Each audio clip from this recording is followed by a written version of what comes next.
Okay, this is word order, and this star will take the point. So let's be careful in trying to organize this sentence.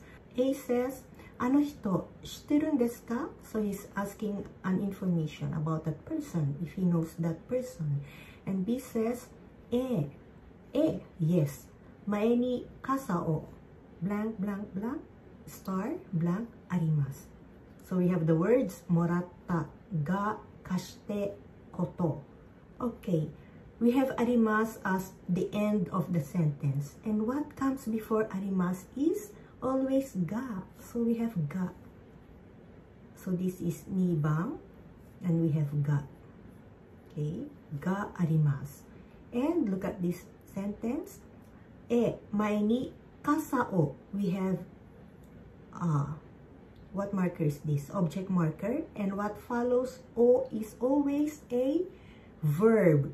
So look at this. We have two verbs here, kashite and moratta. So what comes next is san. Sanban desu ne, kashite.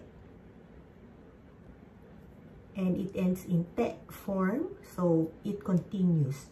Kashite moratta. So here comes one.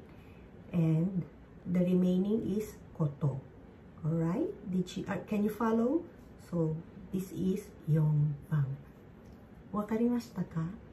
So, 前に傘を comes the verb 貸してもらった noun ことがあります. Were you able to follow? Okay. So, that is the tip here. You look at the end sentence and the object marker. So you will know what comes first and what follows. Let's do it again. Let's go to number 2. 今夜は tonight 寒く blank blank star blank いいですよ. Okay. And the words are 出かけない なり方がそうだから いいですよ sounds like a suggestion. Yes. So we have ku here, and this is an adjective. And what follows ku is nari. Samuku naru. But this is in mass form, so it means it continues. So samuku nari. So this is nibang. And here we have a suggestion. So, ho ga ii desu yo. So, here is sanban. And samuku